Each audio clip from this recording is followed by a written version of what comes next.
Welcome to Lit Happens, Unpacking Senior English. I'm Adriel. And I'm Belle. We're experienced English teachers dedicated to supporting both new and experienced educators in a world in which we are often time poor, to empower our students to excel in their English studies. If you're an English teacher like us, navigating this curriculum, then this podcast is designed with you in mind. And our mission really is to break down the complexities by unpacking English nationally. Hello and welcome everyone to episode 24 of Lit Happens. Today we are focusing on the mastering of the HSC verbs with Adriel here to give us his wisdom. Hello, Adriel. Hello, Bill. Hello, Bill. Sounds like an old man there. Wisdom. Yeah. Well, you have lots and lots of wisdom. Don't thank you. discount yourself. Yeah. Before we get into our HSC key verbs episode, which I'm really excited for listeners to hear, we're going to do our lit or quit for today. All right. You ready? Yeah, sounds good. Okay. Sounds good. Lit or quit, turning band descriptors into a classroom chant to hype students for band sixes. Lit or quit. This is a funny one. Yeah. Yeah. Look, I'm normally not like a great showman, but I think for the sake of the lols or the laughs, I think this would be a cool way to hype the kids up. We want band fives and sixes 100%. So I'm going to say lit. I think that's cool. Oh. So what I would challenge people to do is, if you can pop in the comments, what are some of the chants that you would actually create or develop in order to get your classroom lit? I would love to hear them. Send us some messages or whatever. I think it's definitely lit. I'll see if I can do it for my own classroom as well, and we'll see how it goes. Whether I get that funny sort of, so you're old, just be quiet, or stop trying to do this. Okay. They'll be like, this is so lame. That is so funny. Yeah. But they won't use the word lame. They'll use some other slang word of theirs that we're too old to understand now. Yeah, that's true. I think so. But I think also it's probably a nice segue into getting the kids to think about their band descriptors and really just hype them. It shows your energy, your passion. So I definitely think it is lit. So yeah, it's a good lit one. I love that. I agree. I think this is so lit. I can see them cringing but laughing, but that's, like you said, that's what's memorable, right? And as much I think as they'd be like, oh, this is weird, that deep down they'll love it. They'll be like, this is actually really helpful. This is really good. Yeah. You just made me think about my high school history teacher, and she always used to come up with like little acronyms. Like she had this acronym to help us remember who the Allied forces and who the Axis forces were in World War II. I might not say it. It's a little bit tongue-in-cheek. However, to this day, still remember Miss Spartha, you're not an English teacher, but if you ever happen to listen, to this day I remember it, and I thank you for your laughs, and because it was brilliant. Yeah, I still remember it. So why not? A classroom chant to hype up the Band 6 HSC verbs, and one that they remember decades as adults as well. Like, why not? I think that's fabulous. It's definitely extra points. I think extra points for teachers that can have their students chanting it through the school hallways and whatnot as well. That's so funny. Make it a bit of a game. I love it. Yeah. I love it. That's so good. Well, we'll put this up. We'll definitely put this on our socials. Adriel has issued you all a challenge. I know that there would be many competitive English teachers out there. So, yeah, please engage. Not only would be keen to hear because it would be so helpful, but it would also be very hilarious. And in the rush of this job, it's good to have these things that we laugh and give us that joy. So that's awesome. Thank you, Adriel. Well, all right, we might get into our episode for today. So if you were listening with us last week, you would note that we discussed in great depth, thank you, Adriel, the HSC band descriptors, particularly for advanced. And kind of adding on to that, we're going to be looking this week at the HSC verbs because a lot of those are used within the band descriptors, and obviously the verbiage that the students would use or engage with might also determine where that band fits. So it's a nice correlation and super helpful, because it's not just English teachers that use these HSC verbs, is it? They're the HSC verbs for a reason. They're cross KLA. Obviously, we will discuss it with a bit more of an English leaning. However, a lot of what we discussed today could be used for any of your KLAs. So I know we've got a few teachers from different KLAs listening. I know we've got some PE teachers, some history teachers, some legal teachers. So the more the merrier. We'd love that. We've got all sorts of teachers listening to us. It makes us so happy. We just hope that this is going to be really, really helpful for everyone. Mm. We might get into it then, Adriel. What do you think? Get into our first question? Good. Sounds all good. Right. So the first thing that our listeners, I think, would love to hear is, how can students utilize the HSC glossary of the key verbs, and how can they use them to interpret the requirements of the writing tasks within English, and maybe even more specifically, how they're used in the English examinations? Yeah.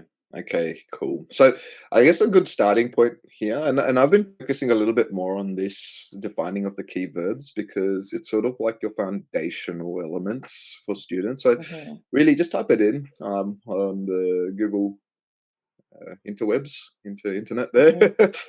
Type in your HSC NESA key verbs and you'll come up the first link there, which is the glossary of keywords that NESA does provide for us. And we have words like analyze, evaluate, synthesize, which will probably be our primary focus for today.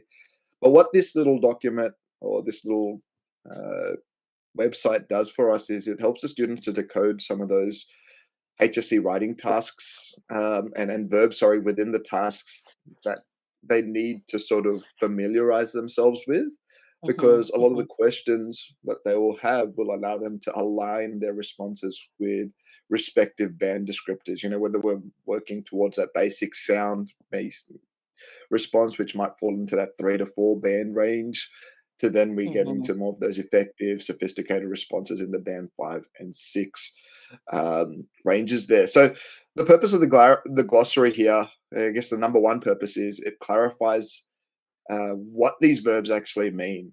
Okay, so for example, I know at the beginning of each module that we teach in senior English, you'll get the students to work through the rubric statements there, and you'll come across these verbs like analyze, evaluate, describe, identify.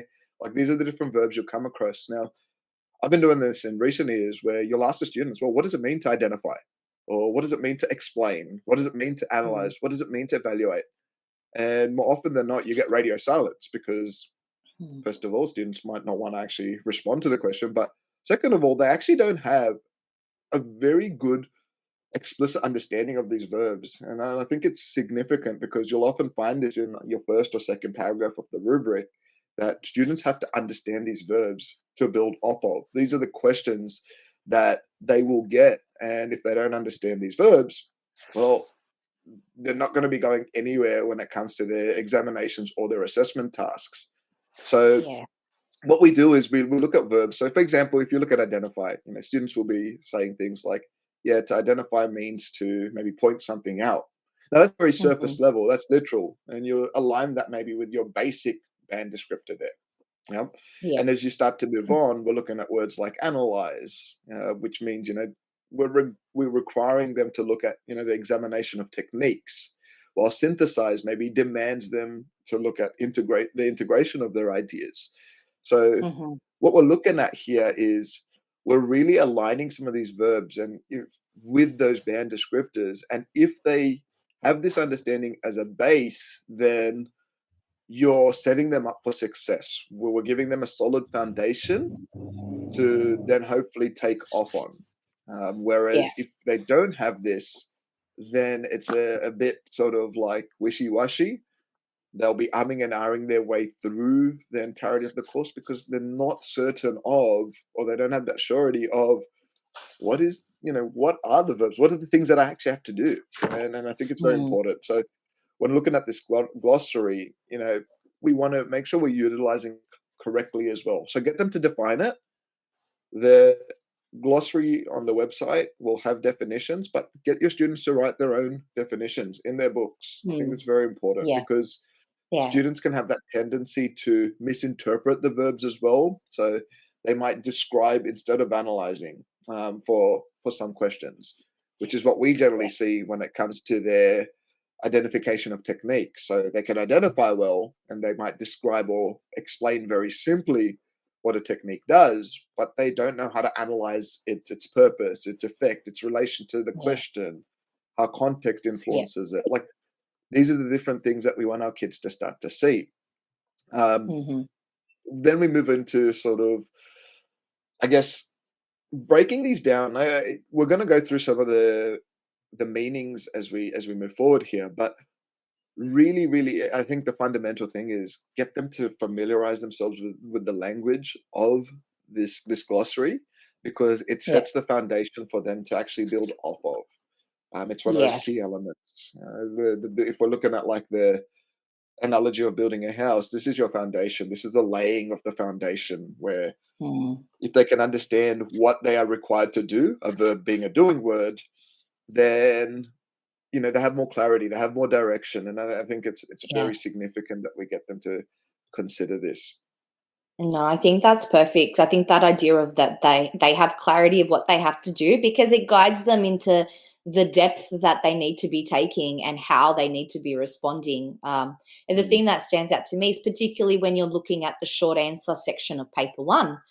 mm, mm, Often those HSC verbs are used and they determine the depth of the response, the short answer response that's needed, and it's allocated according to a mark range with that as well. I think it's good for yeah. You've made a really good point about how it yeah, clarifies the depth and what they need to do, and some really good strategies there. Like there are a lot of free HSC verbs posters floating around on the internet. yeah, I know I've got a copy of them, kind of on the running along the top of my walls in my classroom. mm, mm, Just as a visual. But if you maybe do at the end of year 10, if looking for some extra things to do with them, or you have a transitions unit before they start year 11, you could cover it then with your yeah, students and get them to start thinking about it then early in year 11. I think what we want to make sure that they understand not only what those verbs are, but what they are doing with them.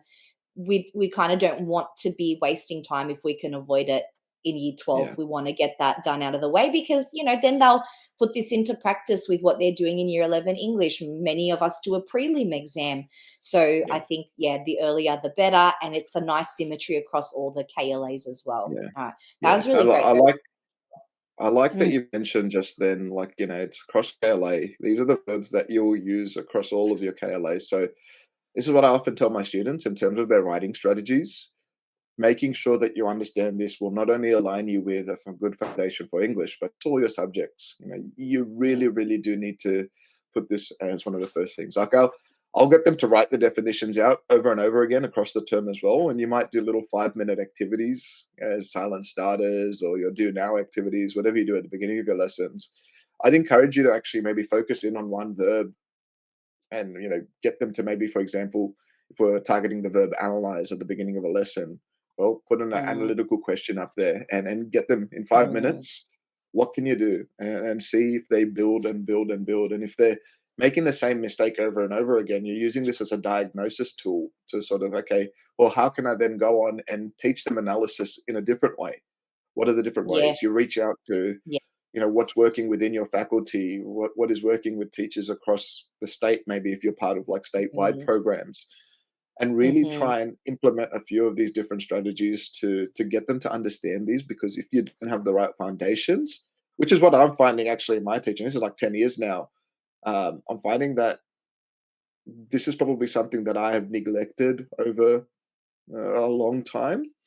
And I think it's something which will be interesting to see how we move forward in terms of results and whatnot. But in the classroom Hmm. alone, you're starting to see students having those light bulb moments a little bit more because they understand what is being required of them. So Yeah. look, it is beneficial, it's important, and it's cross KLA. It's very Yeah. significant to sort of highlight that. No, it is. It really is. I love that idea of the do now because you just reminded me in my junior years, I often have some of these verbs in the do now questions, and you're Yeah. building that foundation early on, and you're letting them learn as they go. That's awesome. All Yeah. right. We might get into kind of a second question for you then, Adriel. So I want to focus on some of those higher order HSC verbs that Yeah. our English students will hear. So verbs like analyze, evaluate, synthesize. How can they be defined across our band descriptors of basic, sound, effective, sophisticated? Like, what's the connection or relationship between those? And how do their applications compare as the sophistication increases within someone's English response? Okay. So again, these are like NESA verbs. I keep highlighting this. I keep emphasizing this, and this is how they, sort of scale in complexity across the descriptors. And you sort of Mm, mentioned from bands 3 to 6.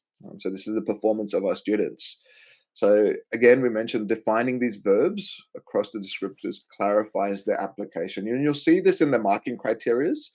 You'll see this if you're looking at past HSC papers for English, where at the beginning of the paper it says you will be marked on or assessed on, and you'll see these verbs littered across certain mm, dot points there. So it's very important for us to consider. So let's first look at analyze.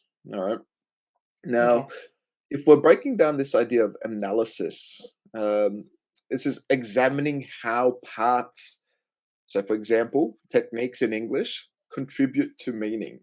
Okay, Mm, how, that key word there is like the hows and the whys. If we're moving into these higher order verbs like your analyze and your evaluate, we're looking at the hows and the whys. So continue to ask your kids these questions. These are things that we learn in primary school, the who, what, where, when, why questions. So yeah. for analysis, we're looking at the how these techniques help to construct or contribute towards the meaning. Now, you can analyze in a band 3 to 4 range where students will maybe identify the technique, but they don't provide that explanation. An Mm, example, this might be something like the text has metaphors. Cool. And yeah. how are they? Like these are the questions that we're sort of been asking. And you probably find your Mhm. students will start off there. It's not a bad point, like to highlight here. If you do your first writing activity and your students start here, don't don't cry. I would say Yeah. it's a good starting point because then it's like you know Yeah. where you need to build from. All right, and we can start to Yeah, it's a model. good little formative assessment sort of thing, like a Yeah, tool. that's right. That's right, and we can model it from there. If we move on to like that sound sort of responses, where they might describe the techniques used, so Yeah. they might Yeah. suggest something like metaphors show the character's feelings in Mhm. module A, Mhm. and it's very general. It's very sort of surface level, very basic. And see, Yeah. students will get that and they'll think, oh, look, I'm actually explaining the technique. I've used it in my peel paragraph or my pedal paragraph, Yeah. but it's Yeah, very that's true. basic. It's very Yeah. sound, like we Yeah. want to get students out of this level here. So what we're looking at in that band 3 to 4 range is the application here is a lot of the times it's either descriptive, so it lacks that purpose or impact, or they explain but they lack that depth, which means it remains in that sound band descriptor. Now, if we move towards that band 5 and 6 response, what we're looking at here is this is where students in the band 5 range, if we start off with, they're examining the technique's impact and it's clear. So, an example Mhm. of this might be if we're going on that metaphor technique there. Mhm. Metaphors effectively analyze identity's complexity in Module A's intertextual framework. So, see where we're Mhm. giving it like a purpose and we're looking at its impact clearly. So Yeah. there's a clear module aligned analysis with this, and this meets that band 5 sort of developed standard, which is, Yeah. or that effective standard, which is what is generally associated with the band Right. 5 descriptor. As Uh, opposed to, like, just the text in a vacuum sort of a thing? exactly right. Where we're relating Okay. it now to our module. And Mhm. then if we're looking at this level of sophistication with the band 6, this is probably for our higher order students. What we're doing is we're looking at how it integrates those nuanced insights. And we sort of mentioned this last episode where we're seeing that personal informed response in that nuanced manner. And this might Mhm. be referenced here, for example. And you could have each of these examples up on the board or on a piece of paper, and you can actually highlight how they differ. You can get the students to identify. So, for example, here Good now, idea. if I'm looking at more of a sophisticated response, I might say something like metaphors sophisticatedly analyze identity social tensions, insightfully reflecting module A's intertextual dialogue. Now, again, that's a bit clunky for me. This is just an example. Mhm, I'm sort of mhm. coming off with the top of my head, Yeah, but it's useful. Yeah, it's useful for yeah, sure. like we are now looking at the ideas being synthesized with a bit more clarity. It's got that nuance to it, and this will allow for that insightful depth when it goes into your exploration of the idea and how it sort of manifests itself Mhm. through your text, how you're responding to the question. So that's that analysis sort of verb, or how we analyze. Yeah, look, there's so much more we can say about it, and we'll try and break it down further, maybe in a few little sound bites that we do afterwards. But that's the basic sort of way I'd look Yeah, at it. And then we can yeah. move on to like a verb like evaluate. Now, evaluate is where we assess the value or significance of. So we're justifying something, we're making a claim, we're justifying something, and it's supported by evidence. So, for example, those band 3 and 4 responses will again be very simple. So a band 3 response might just state an opinion, where they might say, "Yeah, the text." They might just reword the question. Yes, the text is good. Mm. Okay, cool. Yeah. Like, how? Yeah, Why? Those are the yeah. questions. Um, the band 4 response might have a very simple explanation where they might say, "These techniques or the text techniques are important for the module's Mhm, purpose." Okay. mhm, Again, how and why. It's more descriptive. It lacks that critical assessment that's required. And then we move into like the band 5 and 6 sort of responses here, where the band 5 responses will effectively evaluate something again. So they'll assess the value clearly. An example using, say, irony as a technique here. So it says the text irony effectively evaluates human experiences, aligning with the mhm, common module. So again, we're aligning it mhm, with the common module here. And then to mhm, critically assess with nuance, again, we'll say something along the lines of, and this is for your sophisticated sort of responses, the text irony evaluates universal human dilemmas, insightfully mm, affirming the common module's relevance. So you can see there's a mhm. few little things that distinguish the band 5 and 6 sort of Yeah. responses there. But Um, make big which, impact. Yeah. yeah, that's right, bigger impact. And then we can look at maybe the synthesis of these ideas. I know we're spending a little bit of time going over these verbs, but again, it's foundational. No, this is really Remember, helpful. Yeah, for sure. yeah. So when you Mm, synthesize, remember we're looking at how the ideas are integrated in order to form a cohesive whole. Um, so basic or sound responses will often list ideas separately, or have very simple connections between the ideas. I think mhm. we'll see the listing often occur if students do maybe like a theme or character-based paragraph in Yeah. a analytical sort of response. However, Mhm. your band 5 and 6 responses will again integrate these ideas clearly for purpose. So, an example Yeah. for a band 5 response might be these techniques effectively synthesize the thematic concerns, developing module C's persuasive craft if we're looking at maybe a reflective form of writing.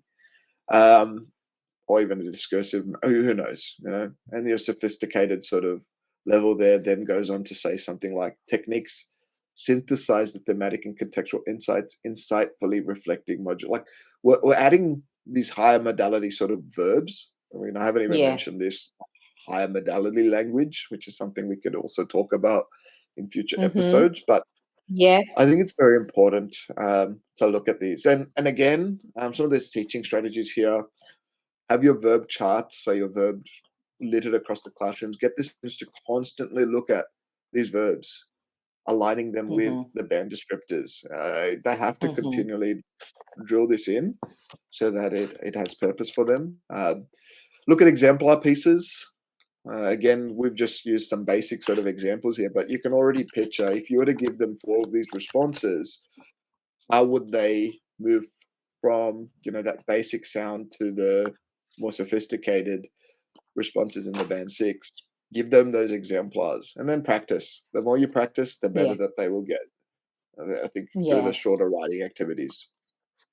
That's so true. The exemplars really are like gold in that regard because we can do so much with it. You can emphasize so many things. And I think you've given another great strategy is you could workshop the students actually considering how they reach that band descriptor and how they reach that HSC verb within what they're doing in their sentences. Mm, Because I think sometimes students forget that's the big picture, but it's all built line by line by line. So yeah. that's fabulous. That's fabulous. So helpful. Well, question 3 then, Adriel. So if we're considering our higher order students or students that have potential to go that higher order route, how would our verb like critically analyze, synthesize, and evaluate shape the responses of those potential students across their Mm, modules? mm. I think we focus a lot more here on like this idea of critical sort of responses. Mhm, And I've mhm, mentioned this a little bit before. Generally, your critical responses are going to be informed by other readings. So, commentaries on the mhm, text depends on the lens through which you read into the mhm. respective study that you are moving into. So, you could have like a socio-historical context or a lens. You could have a post-colonial. You could have a postmodern lens. I would say these Mhm, approaches will help to inform that critical sort of analysis, and mhm, it gets students to really develop that informed personal response. We're seeing that they mhm. are developing that voice that is required to have that nuanced sophistication when it comes to your higher responses. So, what does it mean to, for example, critically analyze something? Well, this is examining those techniques and ideas with what we say is a critical judgment. Okay. Mhm. Um, it's very significant. So if we just run through like each of our modules in English, if you're looking at like let's say the common module, module A, B. So the common module here is a human experiences module, and this shapes responses by dissecting how techniques reveal some of those universal truths. Yeah. Um, that is how we would look at forming that critical judgment in this unit. For module A, which is your textual conversations in the advanced course, this requires comparing text, so looking at those intertextual links critically. Very, very Mhm, important. mhm, Module mhm. B, critical study. So this here demands deep technique scrutiny for textual Yeah. integrity, and some of those words that we sort of see littered in the rubric itself. Yeah, And then that module C textual as well. integrity. Yeah, yeah. Or just see as well, this is very important because often we can look at this as more of like creative, more free thought sort of idea, but we still need to be critical. So this focuses on evaluating authorial choices when it comes to the reflective components, but also Yeah, evaluating it when we're actually studying the text because these are the yeah. things that students are going to be implementing in their own writing. This is why we call it the craft of Mhm. writing. It's very, very Yeah, important. So, like what without what that sorry, like yeah. without that No, you're ability right. to critically analyze, they might not be able to see the finesse in that style and therefore use that in their toolkit. Yeah, yeah, I think so. And what we're doing is we're challenging assumptions. We're looking at like our preconceived Mhm. ideas. We're maybe affirming like some of these verbs that we see in the common module. You're probably Yeah. hearing them ring out. Yeah. But Mhm. this is what we're doing by developing that insight. We're not just looking at surface level. We're actually getting students to engage with the text, which is very significant. We've covered synthesize, that word before. And again, this is integrating ideas for a cohesive argument. Mhm. And we're providing like those holistic insights. We're providing, you know, through Conceptual. our writing, yeah, conceptual lenses, how ideas can traverse across different paradigms, how they can traverse across different contexts. I think that's very significant for us to consider. And also Yeah. like these words like evaluate. I think we've covered it already, but it's assessing the significance with evidence. And it's very important to actually note this when you're looking at textual evidence, when we're justifying our responses in this verb, the evaluation, you are using evidence that is specific for your point. It's not just random Yeah. quotes here or there. You are Yeah. integrating your quotes seamlessly into your response in order to actually solidify your arguments. And I think that is Yeah. significant Yeah. This is because where we when keep sorry, you finish. yeah, because when you do this, what you're looking at is you're getting not only a synthesized cohesive argument, but in doing so, your students will be developing that personal, informed voice, which is really required of when we're looking at those band 5 and 6 responses in all Yeah. of these subjects, in all of these Yes. modules. Yeah. No, that's yeah, exactly. Because people have been listening to our episodes for a while now. They know we keep harping on this idea of personal insight, student Mm, perspective, personal voice. And so that's where it aligns really nicely to these higher order. And that's why those students get paid at Marking Center, right? Because yeah, yeah, it shines through. yeah, It's a whole other level of engaging with a text and a rubric. yeah, That's yeah, fabulous.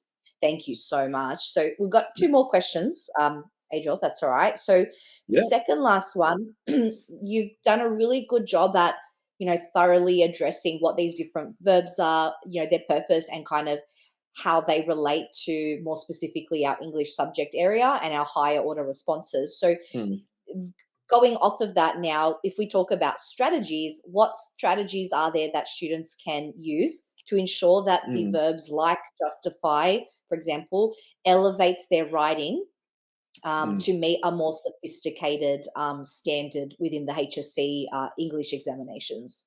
Mm, mm. So the word justify there requires students to provide evidence-based reasoning, and this aligns Mm-hmm. with NESA's sort of idea of what an effective or sophisticated response might be. So we Hmm. obviously have to start off with understanding the word justify. Yeah. Hmm. If we're looking at justification in a general sort of definition, if we just type it into Google, we're looking at it as being, defending a position with evidence and reasoning. I think that's what it Hmm. says in the NESA glossary off the top of my head. Hmm. Um, Hmm.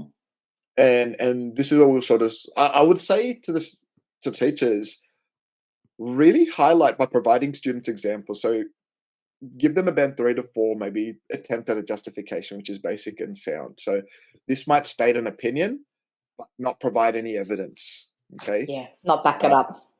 yeah, that's right. And show it to them. So provide them a handout that actually highlights this. On that same handout, you'll provide a band 5 example here. This is where you'll provide clear example, um, or a clear example of how it's using evidence. Hmm. So it's effective and developed. So this could Hmm. be, the example being the text symbolism effectively justifies identity significance in Module A's intertextual framework. Because what we're doing there is we're showing them how it justifies it clearly. So, Yeah, and then ask the question, why is this a band 5 compared to the band 3 and 4? yeah, Really get them to I reflect on love it. that. Yeah, Mm. on the Get piece of them to paper. Like, on the scene. Yeah. Don't tell them what it yeah, is. Just let them that's right. try and work out where it fits, right? Yeah, that's right. Like it's a think, pair, share activity. Get them to pair share. Mm. It's little things like this because a lot of the times I know I get caught up with this because I like to hear the sound of my own voice in the classroom sometimes when you're on a roll.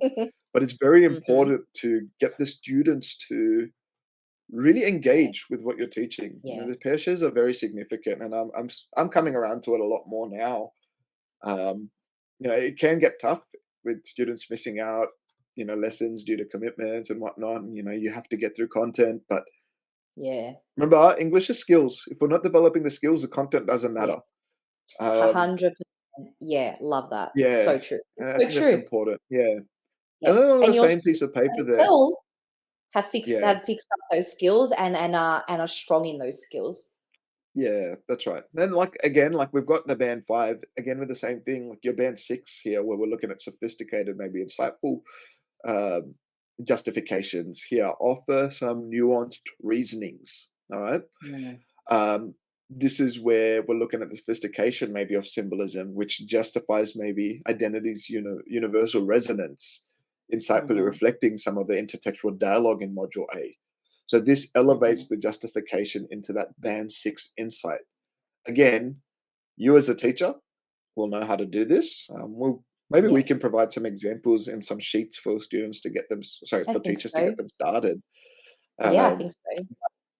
I think this is significant because I wish that I went to this earlier. It's sort of just an assumed knowledge that we have with our students, but we know as kids are coming through, we can't assume anything, and we really do need to Yeah. build these foundational blocks right from the beginning. So very Yeah. significant there.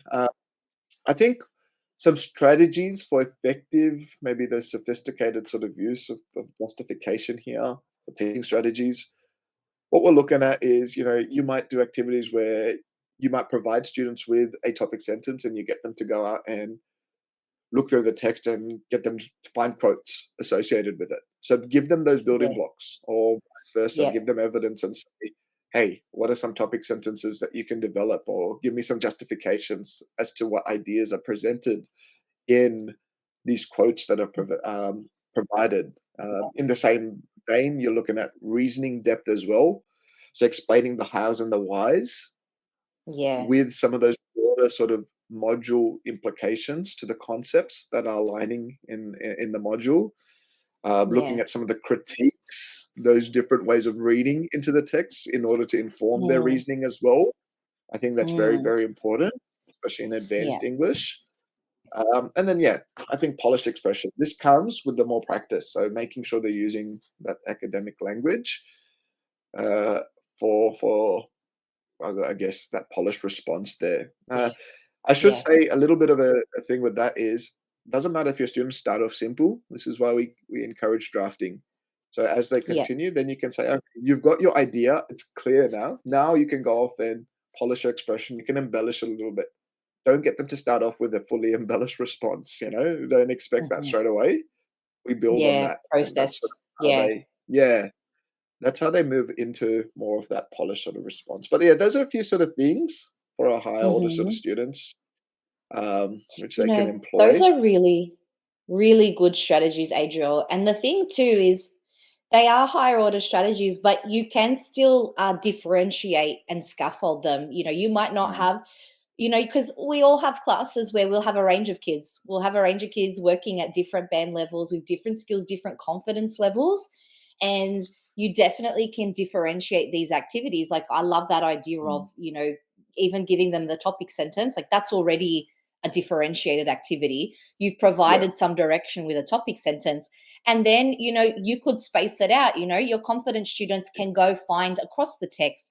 Your mid yeah, range students, you might suggest a scene or a section or a chapter or a moment and direct them that way. And then yeah, your students that are struggling, you could provide 2, 3, 4 quotes and get them to work with that. So yeah, there's so many yeah, ways in. And what I love about your strategies, Adriel, two things. One, they're developing confidence, which yeah, we all know. All our students who achieve those really high results and achieve their personal best, it's because their confidence allows yeah, them to do that. And yeah, secondly, what you're sort of pointing at is that these higher leverage strategies, which I know a lot of schools, they do their RAP data and they start talking about mm, higher leverage to get students moving across the bands. So yeah, all of these are fabulous suggestions. Well, we might get to mm, our last question. You've covered this quite thoroughly. Anyway, across the discussion here, so that's been awesome. But any last kind of comments or ideas that you have for classroom activities that yeah, can support the English students to practice these verbs yeah, in that process of enhancing their overall yeah, writing? Is there yeah. anything else So maybe you haven't covered that you want I'll, to? I'll Yeah. list a few different activities here that we sort of use, which Okay. I've already covered. So if you've got your pen and paper, if you're listening in the car, maybe come back and Mhm. listen to this. But they're good little things. So here, my first activity I'd suggest is like verb focus paragraph sprints. Okay, so this is where Mhm. they're like your short writing activities. And the first one I like to do this as like a do now or a silent starter as students walk into the classroom, where Mhm. students write a paragraph in 5 minutes, targeting one verb. I mentioned this previously, and really get them to move towards those higher band descriptors. They might start off in the band 3 to 4 range. Again, it's only 5 minutes, so you might spend 5 minutes analyzing it, get them to do a peer review, and then put another 5 minutes on the clock once they've got their 5 minutes gone there and see if they can improve again, whilst it's still Mhm. fresh. Mhm. I think that Mhm. writing practice, I keep emphasizing and harping that practice makes students better and more confident in their ability to write, especially under those time conditions. We can do text. I like this one actually. Some technique evaluation debates. All right, so you might give them a whole heap of techniques in the Cool. text, Mhm. and students can debate the effectiveness of a technique, Mhm. and you That's can set cool. your classroom up to do this. I think that's quite important because Now we're getting them to actually look at the importance of the techniques rather than just identifying the techniques. And they will be Yeah. providing their nuanced sort of evaluation as to why the technique is relevant within the Mhm. text. Mhm. Um, you can get them to do the peer reviews, so with verb checklists as well. So might provide them with the checklists. They might, I could sort of mention this in the first activity, where they have the checklist with them, maybe as like a little um, card that might be highlighted that you put it in, laminated that you put into your books, or might be like a question that they've popped onto their computers. But Mhm. they might color code, for example, this is where this student has been analyzing really well or evaluating really well. This is where it falls into that identification or a simple description or explanation. So there's Mhm. peer-reviewed checklists, the verb-focused ones, quite important. And you can do like workshops again with verbs. Don't be scared to go back to this. If you're finding your students are going back to like reviewing or summarizing or recounting, spend 5-10 minutes going back and saying, hey, what are these verbs that we've been going over? Because remember, our Yeah. students will have something go in one ear, out the other, like me sometimes. So Mhm. it's important for us to really consider that when it comes to this. And this can be highlighted through maybe some exemplars that you show them or bits and pieces of Mhm. text that do this Mhm. effectively. But Mhm. yeah, these are just a few activities. We might put a few up in some of our resources just to get our teachers off and going, up and running. Yeah, save them a bit of Um, time. yeah, that's right. Just to get you guys Mhm. thinking about these ideas, what works in the classroom. And again, you'll probably note a lot of my activities are short, sharp ones. All right, they're like literally nothing will go longer than 20 to 30 minutes, Mhm. because we still want the kids to be working towards writing under time conditions, thinking on the spot, thinking very quickly, because that's probably one of the biggest killers for students in HSC and even trial examinations is they spend Mhm. so long Timing. just thinking about what they're writing, their timing is out of whack. Like, your Yeah. students need to already Yeah. have an understanding, this base, before they sit in that exam. So literally, their thinking will be like 5 to 10 seconds, and most of the time is writing. Yeah. Writing, writing, writing, Yeah. is very, very significant. So, yeah, there's a few strategies there, that you can use, and there are many more. Please share some with us, whatever's worked for you Yeah, guys we'd in the love to classroom hear. so we can put it Mhm. out. Yeah, Mhm. but yeah, I think hopefully That's that so good, covers a lot Adrian. Oh, there. more than covers it. I'm gonna end full circle where I called you wise in the opening and you laughed, but I think you have proven how wise you are because I mean, not only have you covered those verbs, but you have given some excellent, excellent suggestions. Like any teacher listening to this could just choose one of those and know that they go in, they do that activity, and it has made a difference to their student understanding. So that has been so fabulous. Thank you so, so Yeah, much. thank you, Thank thank you. you. No, it's I think the gray hairs are definitely starting to, definitely tell. So it's good. We've learned Oh, quite a bit, like from our mentors, as you'll know, Bill. We've had some great ones over the years, yeah. and I think as we teach, like I keep saying this, and I've sort of emphasized this through today's episode. I'm trying new things all the time, and literally, this Yeah. is like our yarn. We are just talking Mhm. about what is working for us Mhm. in the classroom, even now, because teaching is all about learning. I don't know. I suggested this to a few of my fellow colleagues in my current staff room, where I said, I'll go into a class sometimes and I'll just know, well, this student isn't understanding this. And literally, I will spend 15, 20 minutes. I don't spend Mhm. the whole night like I used to thinking about, like, Mhm. how I would approach this. But then I go on, Yeah. I'll ask questions and I'll be like, well, how can I get this kid to think differently? What are some strategies Yeah. I can use? And then next class, I'll go in, I'll try. If it works, it works. If it doesn't, I'll go back to the drawing board. And Yeah. this is like the enjoyment of teaching for me, especially in Yes. English. I think Yes. we are always testing our craft. We're always changing, adapting. We're always being challenged, and I think Yeah. this sort of necessitates some of the verbs that we're going over in today's um, episode here. It's very significant for us to continually Mhm. work on our craft as well as English teachers or teachers in general. I think it's very Yeah. significant. No, it is. It really is. You've offered so much, not just food for thought, but strategies. And so, on the back of that idea of strategies, what Adriel and I think we'll be doing moving forward is we might be, because we know a lot of people are doing like maintenance and professional development, and you have to have your own identified hours. We might be actually doing, or including the correlation to the standards, the teaching standards. That way, you're hitting two birds, one stone. You've listened to something and you might be able to use that to support your own professional development and save you some time when you're accumulating Mm, those hours. So yeah, mm, keep an eye on what we're doing, as we're looking at creating like resources for these high leverage skills based strategies. Anybody who's been programming for the new English syllabus can see how heavily the skills tie into the textual concepts. And it's really about, like you said this earlier in the episode, Adriel, the content is just the vehicle really to elaborate yeah. on the skills that we're trying to teach. So, rest assured, we're thinking of some things in the background that we want to be producing to help, because we know from our own experience and from mentors and all the things we've done along the way how vital they are for student confidence and development. Yeah. Yeah. Yeah. And if you're a new listener, whether it be Spotify, YouTube, whatever, be sure to hit the follow um, Hmm. things on our socials and whatnot.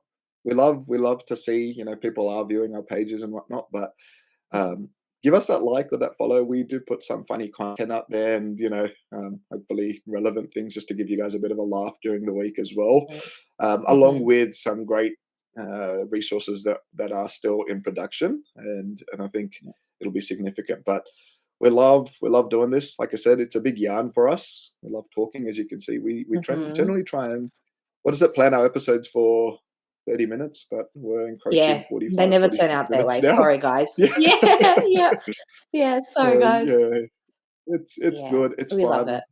and Mm. we'll definitely hear from you guys as well. Who knows, down the track, if you guys are interested in joining us to share some insights, more than happy to look to cater to that as well. But check out our Mhm. website as well, Mhm. lithappensse.com. That's where we're going to be centralizing a lot of our products and videos, Mhm. and all of our links can be found.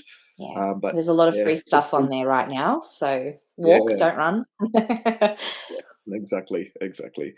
Thank you so much for listening, guys, and we will see you again next week. Bye.